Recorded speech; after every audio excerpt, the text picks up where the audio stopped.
Hello viewers, कैसे हो। हम आपके लिए लेकर आए हैं साइंस के टॉप 10 क्वेश्चंस जो लगभग ऑलमोस्ट एग्जामों में ग्रुप डी के पूछे जाते हैं। और अभी जो एग्जाम हो रहा है ना, उसमें नॉन स्टॉप तरीके से जो क्वेश्चन मैं लेकर आया हूं, ये नॉन स्टॉप तरीके से पूछा जा रहा है।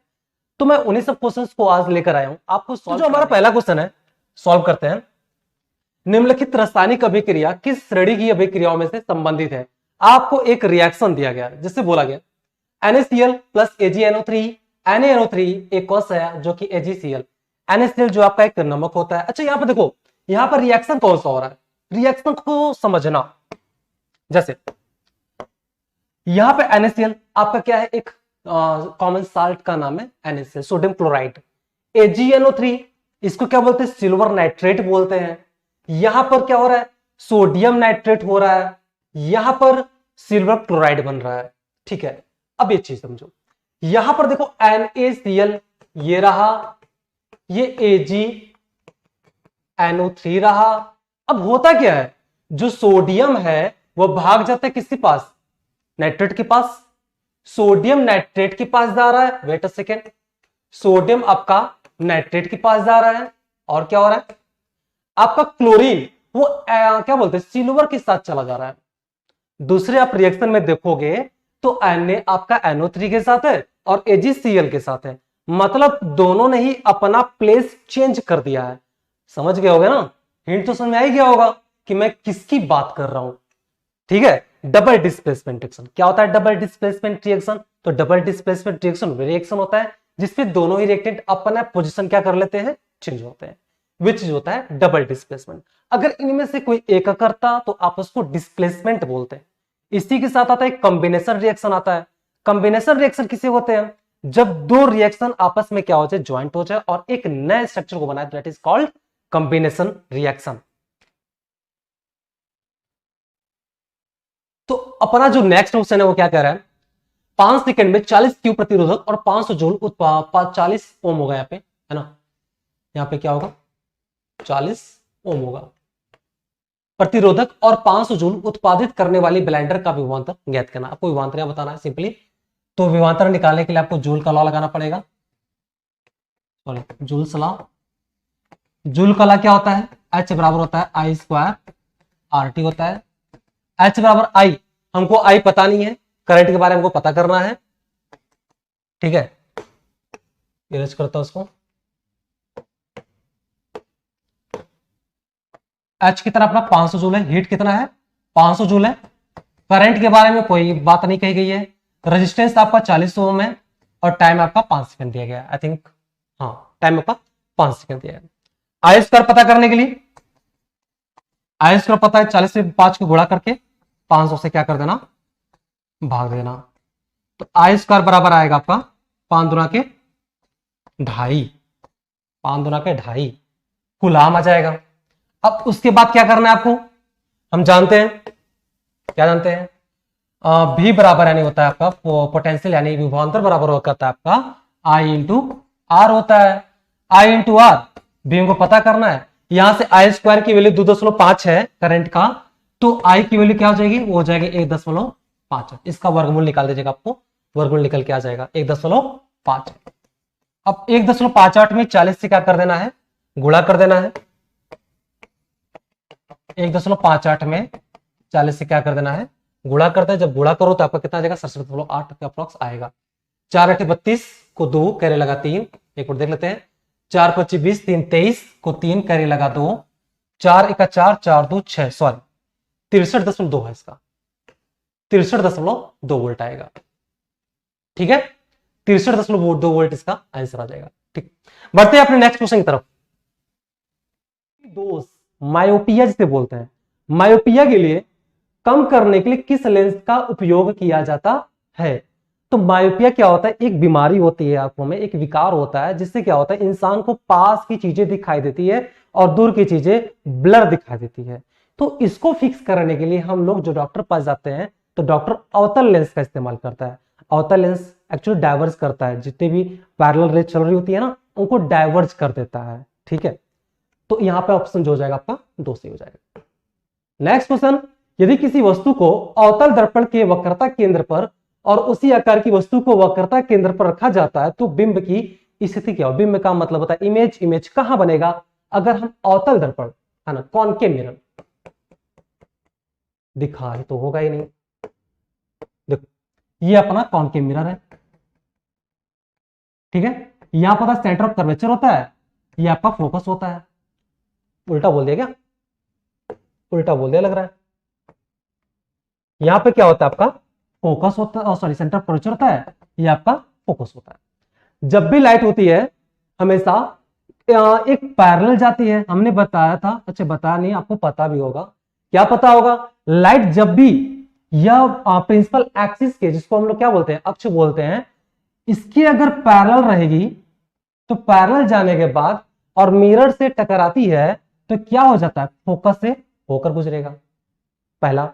दूसरा, जब भी फोकस से होकर जाएगा, यानी फोकस पर होकर जाता है और मिरर से टकराता है तो ये प्रिंसिपल एक्सिस के क्या हो जाती है? पैरेलल हो जाती है। यानी जो आपका इमेज बनेगा वह सेंटर ऑफ कर्वेचर पर ही बनेगा, यानी वक्रता केंद्र पर ही क्या होगा? बनेगा, ठीक है। तो वक्रता केंद्र पर ही क्या होगा? आपका ये इमेज बनेगा। ये इमेज आप लोग ध्यान से पढ़ लेना, भी आपके क्लास 10th का ही टॉपिक है। क्लास 10th का जो पहला चैप्टर है लाइट बोलते हैं, है ना, ये लाइट से निकाला हुआ है, ठीक है। तो ये क्वेश्चन आपको समझ में आना चाहिए। अगर देखो इसमें क्या होता है ना, लाइट क्या होती है, तीन तरीके से जाती है। एक प्रिंसिपल एक्सिस के पैरेलल जाती है, ठीक। दूसरा फोकस होते हुए जाती है, और तीसरा सेंटर ऑफ कर्वेचर से होते हुए जाती है। तीन तरीके से जाती है। होता क्या है उसमें, अगर पैरेलल गई तो मिरर से टकराने के बाद फोकस पे आएगी, ठीक है। मिरर से टकराने के बाद फोकस पे आएगी। अगर फोकस से इंसिडेंट रह जाती है, यानी आपतित किरण अगर फोकस से जाती है तो मिरर से टकराने के बाद प्रिंसिपल एक्सिस के पैरेलल हो जाती है, समांतर हो जाती है। और तीसरा, अगर यह सेंटर ऑफ कर्वेचर से होकर जा रही है तो मिरर से टकराने के बाद उसी दिशा में क्या हो जाती है? वापस आ जाती है। ये तीन तरीके से क्या होती है, कोई भी लाइट ट्रेवल करती है मिरर के रेफरेंस में। नेक्स्ट क्वेश्चन जो आपका है वो क्या कह रहा है? कार्बन की वैलेंसी कितनी होती है? कार्बन अपने एटम देखा जाए अपने पेरियोडिक टेबल में तो आता है 6वें नंबर पे। Hydrogen, helium, lithium, beryllium, boron, carbon, ठीक है। कार्बन, इसका जो एटॉमिक नंबर होता है वो होता है 6। इसका इलेक्ट्रॉनिक कॉन्फ़िगरेशन करोगे तो आएगा पहले कोर्स में 2 इलेक्ट्रॉन, फिर 4। पहले सेल में 2 इलेक्ट्रॉन और दूसरे वाले में 4। जो आउटर सेल में जितने भी इलेक्ट्रॉन होते हैं वो इसकी क्या कहलाती है? वैलेंसी कहलाती है। वो इसकी संयोजकता कहलाती है। यानी कितना हो जाएगा? 4 हो जाएगा आंसर। यानी ऑप्शन नंबर 4 क्या इसका सही है। नेक्स्ट क्वेश्चन देखते हैं। 4 kg द्रव्यमान, 4 किलो का द्रव्यमान यानी मास है। एक वस्तु उस पर बल लगाने के कारण 5 सेकंड में 15 मीटर पर सेकंड से 25 मीटर पर सेकंड तक एक्सेलरेशन होता है, यानी त्वरित होता है वो। तो इस बल का परिमाण आपको ज्ञात करना है, यानी ऊपर आपसे इनडायरेक्टली बोल रखा है कि आपको फोर्स क्या करना है, बल क्या करना है, पता करना है कि कितना बल लगा। तो हम जानते हैं न्यूटन चचा ने बोल रखा था बाबू कि बल जो होता है वो बराबर होता है मास और एक्सेलरेशन के गुणा के बराबर होता है। मास तुमको पता है बाबू, मास तुमको पता है कि 4 किलो का बॉडी है। अब एक्सेलरेशन की बात किया जाए तो एक्सेलरेशन कितना है? एक्सेलरेशन अपना अपना है, निकालना पड़ेगा। एक्सेलरेशन निकालना पड़ेगा। कैसे निकालेंगे? तो आपको पता है त्वरण बराबर होता है ए बराबर आपका क्या होता है? चेंज इन वेलोसिटी, यानी वेग में परिवर्तन, ठीक है, बटे में समय, ठीक है। वेग परिवर्तन में दर को ही क्या बोलते हैं? त्वरण बोलते हैं। तो ए बराबर क्या हो जाएगा? Change in velocity upon time. और वेलोसिटी यानी वेग किससे बदल रहा है? 15 मीटर पर सेकेंड से कितना हो जा रहा है? 25 मीटर पर सेकेंड हो जा रहा है। यानी शुरू में देखा जाए तो 15 की स्पीड स्लो चल रहा था, फिर अचानक से तेज होता है और कितना हो जाता है? 25 हो जाता है। तो कितना हो जाएगा? 25 में से 15 घटा देंगे। समय कितना ले रहा है? समय है 5 सेकेंड। तो ए बराबर कितना हो जाएगा?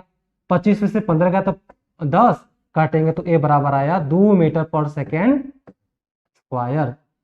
समझे भाई लोग? एक्सेलरेशन कितना आया? 2 मीटर पर सेकेंड स्क्वायर।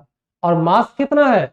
द्रव्यमान 4 किलो का, दोनों का क्या कर देंगे, गुणा कर देंगे। जब दोनों का गुणा कर देंगे यानी F बराबर ma कर देंगे तो कितना आ जाएगा, 2 गुणे में मास और 4 किलो का द्रव्यमान, 4 गुना के कितना आ जाएगा, 8 न्यूटन। ऑप्शन नंबर 2 सही है, जो है सही वही लेना। अगला, धरती की सतह से 621.371 मील की गहराई पर गुरुत्वाकर्षण के कारण होने वाले त्वरण की गणना कीजिए। तो इसको निकालने के लिए जो फॉर्मूला होता है आपका वो ये होता है,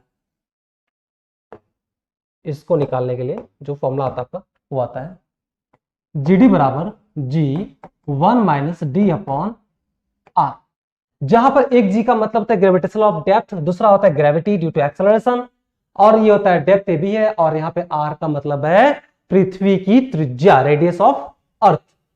तो हमको यही पता करना है, हमको पता है ग्रेविटी, हमारे अर्थ पर जो ग्रेविटी होता है वह इसकी वैल्यू जो होती है वो होती है 10। एक में से घटा देना है, कितना घटा देना है, डी डेप्थ। अच्छा देखो, जो डेप्थ आपकी गहराई जो दे रखी है ना वह आपका मील में दे रखा है, तो मील को कन्वर्ट किया जाएगा किलोमीटर में। तो 1 किलोमीटर जो होता है वह बराबर होता है आपका कितना, 0.621371 मील के, 1 किलोमीटर बराबर होता है। तो यह 621.371 मील कितने के बराबर होगा, तो हो जाएगा 1000 किलोमीटर के बराबर हो जाएगा। और रेडियस कितना होता है अर्थ का, 64 होता है। 2 0 2 0 कैंसिल, 2 0 से 2 0 कैंसिल, बराबर 10 1 माइनस, अब इसको सॉल्व किया जाएगा तो कितना आ जाएगा, 64 माइनस 10 बटे में 64। जब इसको सॉल्व करोगे तो कितना आ जाएगा, 10 गुणे 0.844 यह आ जाएगा। जब इसको मल्टीप्लाई कर दोगे तो क्या आ जाएगा, 8.44 मीटर पर सेकेंड स्क्वायर। 8.44 ये रहा अपना आंसर, 8.44 मीटर पर सेकेंड का स्क्वायर, ये आपका क्या हो जाएगा, आंसर हो जाएगा। नेक्स्ट क्वेश्चन कहा जा रहा है विटामिन शब्द किसके द्वारा बनाया गया था, कि विटामिन शब्द का उत्पत्ति किसने किया, तो किसने किया, सी फंक ने किया। पूछ दिया कब किया, तो 1912 में किया। कब किया, 1912 में किया। इससे रिलेटेड कुछ क्वेश्चंस और होते हैं, जैसे विटामिन से रिलेटेड आपसे क्वेश्चन पूछ देता है कि विटामिन ए किस में पाया जाता है, विटामिन सी किस में पाया जाता है, तो ये भी क्वेश्चन आप रिलेटेड बहुत छोटा टॉपिक है, तो आप इसको भी क्या कर लेना, कवर करते रहना। नेक्स्ट क्वेश्चन, परावर्तन के नियम के अनुसार रिफ्लेक्शन के अकॉर्डिंग क्या कहा जा रहा है, आपतन कोण, आपतन कोण को क्या बोलते हैं, इंसिडेंट एंगल, और परावर्तन कोण को क्या बोलते हैं, रिफ्लेक्टेड एंगल। तो कहा क्या जा रहा है, परावर्तन के नियम के अनुसार परावर्तन होता क्या है, तो परावर्तन जिनको नहीं पता उनको समझ जा देता हूं। यह आपका एक सरफेस है, एक तल है, जहां पर एक रे आती है, आपतित किरण से बोलते हैं, और यह जब तल से टकराती है तो क्या होती है, एक एंगल पर क्या हो जाती है, यह परावर्तित हो जाती है, इंसिडेंट रे और यह हुआ रिफ्लेक्टेड रे। तो कहने का मतलब इन दोनों के बीच का जो एंगल होता है वह हमेशा क्या होता है, बराबर। आपने देखा होगा जिस एंगल से लाइट आएगी उस एंगल से वापस चली जाती है। तो क्या होता है परावर्तन का नियम, तो परावर्तन का नियम यह होता है कि आपतन कोण हमेशा परावर्तन कोण के बराबर होता है। ठीक है, चलो अगला क्वेश्चन, सोडियम बाइकार्बोनेट का सामान्य नाम क्या है।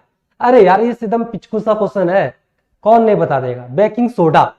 बेकिंग सोडा उसका क्या है, सोडियम का बाइकार्बोनेट का फॉर्मूला है। ठीक है, अगर आपसे पूछेगा इसका मतलब रासायनिक सूत्र क्या होता है तो बता देना, Na2CO3 होता है। अगर सोडियम कार्बोनेट का Na2CO3 होता है, अगर इसमें H2O जोड़ दोगे तो वॉशिंग सोडा बन जाएगा आपका। ठीक है, खैर Na2CO3 इसका होता है रासायनिक सूत्र होता है, रासायनिक सॉरी केमिकल फॉर्मूला होता है। सोडियम बाइकार्बोनेट इसको बोलते हैं baking soda. Baking soda actually वो खाने वाला सोडा मत समझ लेना, वो सोडा अलग होता है और बेकिंग सोडा क्या होता है, अलग होता है। बेकिंग सोडा से ही बना जाता है खाने वाला सोडा। ठीक है, तो खैर ये रही आज की बात, और जाते जाते हम आपको बता देना चाहते हैं एक ऐसे एप्स के बारे में जो हर एक एरिया में अपने यूपी बोर्ड के लिए, सीबीएसई बोर्ड के लिए, लगभग सारे बोर्ड्स के लिए ये क्या करता है, सेंट्रल बोर्ड के लिए कहो और अपने स्टेट यानी यूपी बोर्ड के लिए कहा जाए, तो ये एक ऐसा ऐप मैं आपके सामने लेकर आया हूं जो हर एक स्टूडेंट के लिए काफी किफायती साबित हो सकता है। यह एक ऐसा ऐप है जहां पर एक बच्चा, एक बूढ़ा, एक यूपीएससी का तैयारी करने वाला भी बंदा यहाँ पे क्या कर सकता है, पढ़ सकता है। तो सिंपली इसे आपको अगर डाउनलोड करना हो तो आप सीधे प्ले स्टोर पर जाओ, ज्ञान गंगा सर्च करो, ज्ञान गंगा प्लस सर्च करना, एक्चुअली ज्ञान गंगा प्लस सर्च करने के बाद आप उसको इंस्टॉल करना। इंस्टॉल करने के बाद जब आप उसको रजिस्टर करोगे, वहां पे आप डेमो कोर्स देखने को मिल जाएगा। वहां पे आप जाना, डेमो कोर्स देखना। डेमो में बहुत सारे आपको कंटेंट मिल जाएगी, एकदम बेहिसाब मिल जाएंगे आपको, जितना देखना है जी फाड़ के देखना डेमो में। आपको अगर पसंद आ गया, आपको लगा कि यह कोर्स हमारे लिए यूजफुल है, खरीदना चाहिए हमको ये, तो आप तुरंत आना अगले स्टेप में। और आपको क्या करना होगा, आपको यह कोर्स परचेज करना पड़ेगा। परचेज करने का एक बस मामूली सा रेट रखा गया है, 441 रुपए। मतलब देखा जाए तो ये आपका तो पॉकेट खर्चा हो जाएगा यार, लगभग 1-2 दिन का तो पॉकेट खर्चा होता है ना, तो पर लोग पेट्रोल भरा के खत्म कर देते हैं। तो आपके एजुकेशन के लिए क्यों नहीं इसे खर्च किया जा सकता। तो आप इस पे फोकस करिएगा, इस वीडियोस को देखिएगा और डेमो को देखिएगा। अगर आपको ये वीडियो पसंद आए तो इसको, चैनल को लाइक कीजिएगा, शेयर कीजिएगा और सब्सक्राइब भी कीजिएगा।